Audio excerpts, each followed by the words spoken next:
Hello students, इस video में हम बात करने वाले हैं क्वेश्चन नंबर 13 जो कि एक्सरसाइज 2.5 का है, chapter 2 of class 9th NCERT math. इसमें क्या बोल रहा है कि if x plus Y plus Z is equal to 0 show that X cube plus Y cube plus Z cube is equal to 3xyz।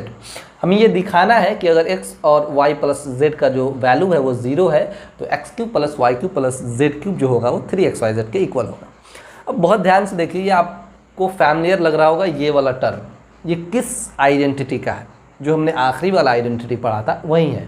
तो उस आइडेंटिटी को लिखते हैं और देखते हैं कि ये कैसे सॉल्व होता है। सबसे पहले जो हमारा आइडेंटिटी है उसको लिखते हैं। हमारा आइडेंटिटी क्या था? X cube plus Y cube plus Z cube minus 3xyz is equal to, बहुत ध्यान से देखिए, ये था X plus Y plus Z into X square plus Y square plus Z square minus X Y minus Y Z minus Z X. बोलिए था ना identity 8th। और क्वेश्चन में ये दिया हुआ है कि x plus Y plus Z का जो वैल्यू है वो 0 है, तो ये पूरा बन गया क्या? 0। 0 से दुनिया के किसी भी नंबर में मल्टीप्लाई करें क्या बन जाएगा? वो बन जाएगा 0। तो देखिए ये कितना आसानी से हमने इसको प्रूफ कर दिया। बहुत ध्यान से देखिए, इसको कुछ नहीं कर रहे हैं अभी, ये हो गया 0, क्वेश्चन में दिया हुआ है। 0 में इस टर्म से मल्टीप्लाई करेंगे तो क्या होगा? 0 into X square plus Y square plus Z square minus X Y minus Y Z minus Z X. ये भी सबको क्या बना देगा? सबको बना देगा 0। जो फाइनली हमारे पास आया X cube plus Y cube plus Z cube minus 3xy is equal to 0। अब इसको हम रीराइट करके लिख सकते हैं X cube plus Y cube plus Z cube is equal to minus 3xy, उधर जाएगा तो क्या हो जाएगा? Plus 3xy। चलिए इसको आसानी से हमने क्या कर दिया? बहुत ही आसानी से प्रूफ कर दिया। ठीक, आगे वाला जो क्वेश्चन है उसको सॉल्व कर लेते हैं। जो हमारा क्वेश्चन 14th है, बहुत ध्यान से देखिए। Without actually calculating the cubes find the value of each of the following. बिना एक्चुअल में क्यूब किए हुए हमें इनका वैल्यू निकालना है। बहुत ध्यान से देखिए क्योंकि ये क्वेश्चन इससे रिलेट करता है तो आसानी से आपको समझ में आ जाएगा, इसलिए हम डायरेक्ट इसको भी सॉल्व कर रहे हैं।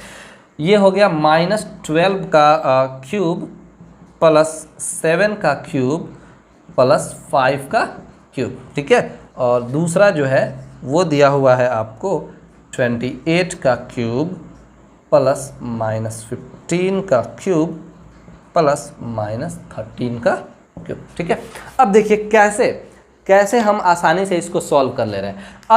अगर हम a प्लस बी या फिर x plus Y plus Z को 0 लाने में कामयाब हो गए तो हम आसानी से इस वाले आइडेंटिटी का इस्तेमाल करते हैं। अब ये भी एक आइडेंटिटी बन गया क्योंकि हमने प्रूफ कर दिया, लेकिन इसके लिए शर्त क्या है? शर्त क्या है कि x plus Y plus Z जो होना चाहिए वो 0 होना चाहिए। अगर 0 है तब जाके ये सही है, अगर 0 नहीं होगा तो फिर वो सही नहीं होगा। तो एक बार चेक कर लेते हैं इस क्वेश्चन में। बहुत ध्यान से देखिए 1 नंबर में एक बार देख लेते हैं। -12 प्लस 7 प्लस 5 -12 प्लस 12 0, यानी आ गया ना x plus Y plus Z equal to 0 आ गया। तो आसानी से अब क्या करेंगे? हम सिर्फ हम इस आइडेंटिटी को लिखेंगे X cube plus Y cube plus Z cube equal to 3xy, यानी एक्स क्यूब क्वेश्चन का है हमारा -12 का क्यूब। ठीक है, तो ये उसको ऐसे ही छोड़ देते हैं। सिंपल 3 इंटू एक्स का वैल्यू क्या होगा? -12 होगा, और y का वैल्यू क्या होगा? वो होगा इंटू 7, और z होगा आपको 5। ठीक है, 3xyz होता है। ये हमने यहाँ पर छोड़ा था, यहाँ पर भी छोड़ा था z और यहाँ पर भी छोड़ा था। ठीक है, तो 3xyz होता है। क्लियर हो गया? अब क्या करेंगे? इसको सिंपली मल्टीप्लाई कर लेंगे। बहुत ध्यान से देखिए, ये हो गया 7 5 जा 35 3 जा 105, तो -12 को 105 में मल्टीप्लाई कर लो, कितना हो जाएगा? ये 60 हो गया, ये 6 हो गया और ये 12 हो गया, -12 60। कितना आसानी से सॉल्व हो गया। ये कंडीशन था ना, x plus Y plus Z 0 होगा तभी ऐसे कर सकते हैं। ठीक, चलिए तो बहुत ध्यान से देखिए दूसरे को भी हम आसानी से सॉल्व कर सकते हैं। एक बार चेक कर लेते हैं कि 28 प्लस -15 प्लस -13 0 हो रहा है या नहीं हो रहा है। तो ये हो जाएगा, आप हो तो गया, ये भी 0 हो गया। यानी अगर x plus Y plus Z बराबर 0 है तो हम लिख सकते हैं क्या? हम लिख सकते हैं कि X cube plus Y cube plus Z cube is equal to 3xyz। Clear है? चलिए अब आसानी से x, y और z के वैल्यू को इनमें पुट कर दीजिए। तो 3 इंटू एक्स जो है हमारा क्या है, x 28 होगा, और y जो होगा वो -15 होगा, और z जो होगा वो -13 होगा। सिर्फ मल्टीप्लाई करना है। देखिए कैसे करते हैं। ये हो जाएगा 3 8 जा आपको 84, और ये हो गया माइनस माइनस प्लस हो जाएगा, ये हो गया 13 × 5 65 और 13 × 13 6 19। 84 इंटू 195 मल्टीप्लाई कर लीजिए इसको। 195 को 84 में मल्टीप्लाई करना है, 16,380। ये हमारा आंसर हो गया। तो बहुत ही आसानी के साथ हमने इसको भी सॉल्व कर लिया। आइए बढ़ते हैं नेक्स्ट क्वेश्चन पे। आइए बात कर लेते हैं क्वेश्चन नंबर 15 के बारे में। बोल रहा है give possible expressions for the length and breadth of each of the following rectangles in which their areas are given. हमारे पास रेक्टेंगल के एरिया दिए हुए हैं और यह हमसे पूछा जा रहा है कि इनका जो लेंथ और ब्रेथ का पॉसिबल एक्सप्रेशन होगा उसको लिखने का। तो हम लोग जानते हैं रेक्टेंगल का एरिया L × B होता है, यानी इस टर्म को अगर हम इस अलजेब्राइक एक्सप्रेशन को हम अगर लेंथ इंटू ब्रेथ के रूप में आपको बता दें तो आसानी से जो क्वेश्चन पूछ रहा है वो सॉल्व हो जाएगा। ठीक है, तो कुल मिलाकर बात यही है कि इसका जो हमें है फैक्टराइजेशन निकालना है, फैक्टर्स निकालने हैं। 2 फैक्टर निकाल देंगे, एक तो लेंथ और एक तो ब्रेथ, हो गया। तो बहुत ध्यान से देखिए ये किस तरह का क्वेश्चन है। ये जो हमारे पास अलजेब्राइक एक्सप्रेशन है ये क्वाड्रेटिक इक्वेशन है, और इस तरह के सिचुएशन को हमने अर्लियर वीडियोज़ में, अर्लियर जो एक्सरसाइज थे उसमें किया था। ठीक, तो उसमें क्या किया था, सबसे पहले हमने फर्स्ट टर्म का जो कोफिशिएंट था उसको लास्ट टर्म वाले में मल्टीप्लाई किया था, यानी 25 को सबसे पहले हमने मल्टीप्लाई किया था, आखिरी वाला टर्म 12, तो कितना होगा, ये हो गया आपको 300। अब दूसरा जो था यानी स्प्लिटिंग द मिडिल टर्म, आपको याद है ना हमको इसको कैसे सॉल्व करना है, स्प्लिटिंग द मिडिल टर्म का यूज़ करके करना है। हमने क्लास 8 में भी पढ़ा है और हमने अर्लियर एक्सरसाइज में भी इसको पढ़ा हुआ है। तो 300 को ऐसा तोड़ना है, यानी स्प्लिट करना है कि -35a आ जाए और फिर मल्टीप्लाई करें तो वो 300 आ जाए। तो दोनों का ख्याल रखना है। बहुत ध्यान से देखिए, अगर हम लिखना चाहें 300 को तो बहुत ही आसानी से लिख सकते हैं, -15 × -20। बोलिए लिख सकते हैं, बिल्कुल। मल्टीप्लाई करेंगे तो 300 तो आएगा ही, और इसको जब ऐड कर देंगे तो ये आएगा -35। हमको वही काम है, तो बहुत आसानी से हमने इसको स्प्लिट कर दिया। यानी इसको लिख सकते हैं रीराइट करके 25a² -15a -20a + 12। तो बहुत ही आसानी से हमने इसको स्प्लिट कर दिया। आगे बढ़ते हैं। अब 25 और 15 में से क्या कॉमन लिया जा सकता है, सिंपल 5, और a² और a में से a कॉमन लिया जा सकता है। तो ये कितना बचेगा, ये बचेगा 5a, ये बचेगा सिर्फ 3। ठीक है, और इधर से हम लोग चाहें तो 12 और 20 में से 4 कॉमन ले सकते हैं। तो ये हो गया 5a और माइनस प्लस -3। हमेशा स्प्लिटिंग द मिडिल टर्म में ये वाला जो टर्म होगा वो सेम होगा, आप याद रखिएगा। तो इसमें 5a - 3 फिर से कॉमन हो जाएगा, तो 5a - 3 इंटू 5a -4। बहुत ध्यान से देखिए, हमने क्या कर दिया, हमने इसको लेंथ इंटू ब्रेथ के फॉर्म में एक्सपेंड कर दिया। ठीक है, तो हमारा जो लेंथ होगा कितना होगा, ये होगा 5a - 3, और हमारा जो ब्रेथ होगा वो कितना होगा 5a - 4। बस यही करना था, बस फैक्टर्स निकालने थे, दूसरा कुछ नहीं था।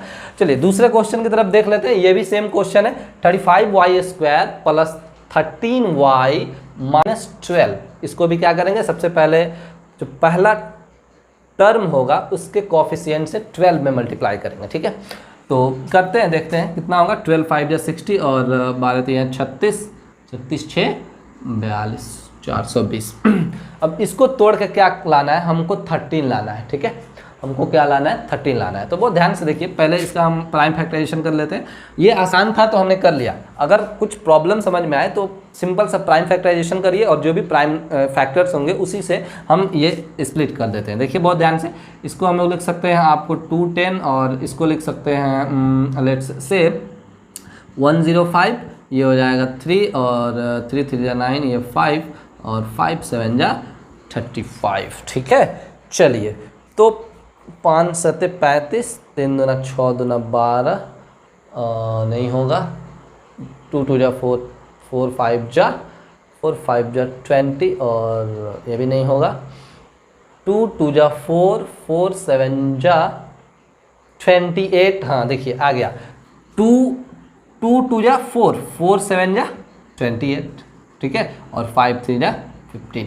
यानी अगर 28 में हम 15 को सब्ट्रैक्ट कर दें तो क्या आ जाएगा, 13 आ जाएगा। फिर दोनों को मल्टीप्लाई करेंगे तो 420 आएगा। तो यही आप कर सकते हैं, ये बहुत आसान मेथड है। थोड़ा सा प्राइम फैक्टराइजेशन निकालिए और फिर उसको फैक्टराइज कर लीजिए। चलिए, तो अब हम इसको रीराइट करना चाहें तो लिख सकते हैं 35y² और प्लस 28y², ठीक है, सॉरी 28y और फिर माइनस 15y माइनस 12।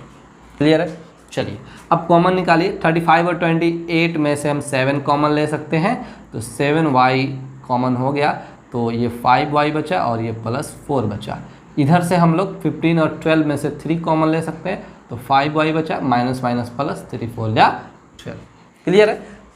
मैंने अभी बोला कि ये दोनों सेम आना चाहिए, वो आएगा ही, पक्का आएगा अगर आप सही कर रहे होंगे। तो फिर 5y प्लस 4 कॉमन ले लेंगे तो क्या बचेगा, 7y माइनस 3। तो बहुत ध्यान से देखिए, फिर हमने क्या कर दिया, लेंथ और ब्रेथ के प्रोडक्ट में इसको एक्सप्रेस कर दिया, ठीक है।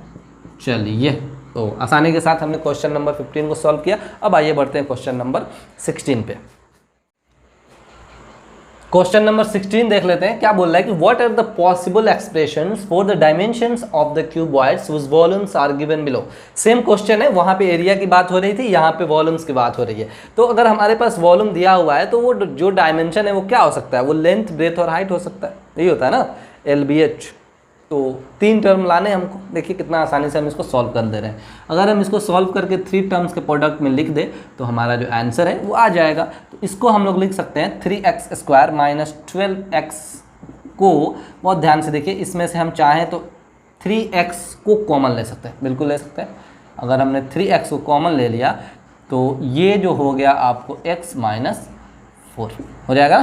क्लियर है। अब देखिए, अब हम लोग 3x इसको लिख सकते हैं 3 इंटू एक्स माइनस 4, बस हो तो गया, एक तो L हो गया, एक तो B हो गया और एक तो H हो गया। 3 टर्म के प्रोडक्ट में लिख दिया ना, बस हो गया, काम खत्म।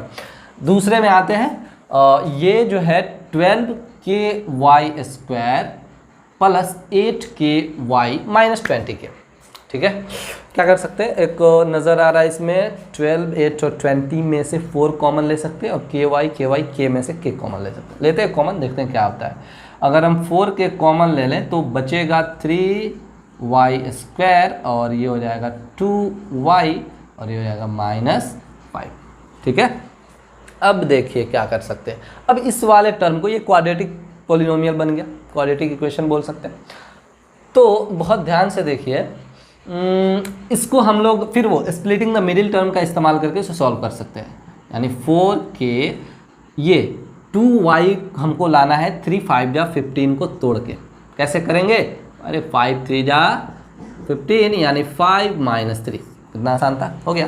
तो इसको रीराइट करके लिख सकते हैं 3y² plus 5y minus 3y minus 5, देख सकते हैं ना।